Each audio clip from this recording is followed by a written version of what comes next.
ఈ చంద్రబాబు నాయుడు గారి పాపిష్టి కళ్ళు పడేంత వరకు బాగా కొనసాగింది.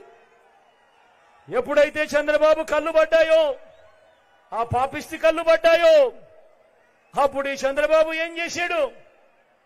తన మనిషి అయిన నిమ్మగడ్డ రమేష్ చేత వాలంటీర్లు ఇంటికి పోకూడదట, వాలంటీర్లు పెన్షన్ ఇవ్వకూడదట అని చెప్పి కేంద్ర ఎన్నికల కమిషన్ కు తానే దగ్గర ఉండి సిఫార్సు చేయించి వాళ్ళతో ఉత్తర్వులు ఇప్పించాడు.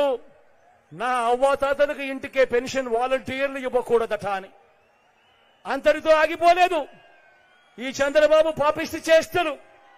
ఈ చంద్రబాబు పాపిష్టి చేష్టలు అంతటితో కూడా ఆగిపోకుండా ఇంకా కడుపు మంట చల్లారకుండా ఈ పెద్ద మనిషి ఏం చేశాడు?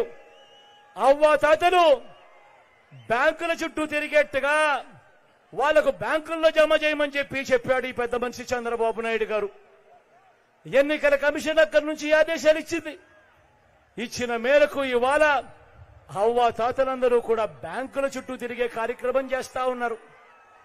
ఆ అవ్వాతాతలు బ్యాంకుల చుట్టూ తిరుగుతూ, ఆఫీసుల చుట్టూ తిరుగుతూ, ఆ అవ్వాతాతలు ఇంతటి ఎండలో క్యూలో నిలబడి ఆ కార్యక్రమాలన్నీ చేస్తూ చంద్రబాబు నాయుడు గారిని తిట్టకుండా తిడతా ఉంటే ఈ పెద్ద మనిషి చంద్రబాబు నాయుడు ఏం చేస్తా ఉన్నాడు? ఆయన చేసిన దౌర్భాగ్యపు పని కూడా ఆయన కనీసం నేను ఈ దౌర్భాగ్యపు పని చేశాను అని కూడా చెప్పుకునే ధైర్యం లేదు. ఆ నెపాన్ని కూడా మీ బిడ్డ మీద వేస్తా ఉన్నాడు.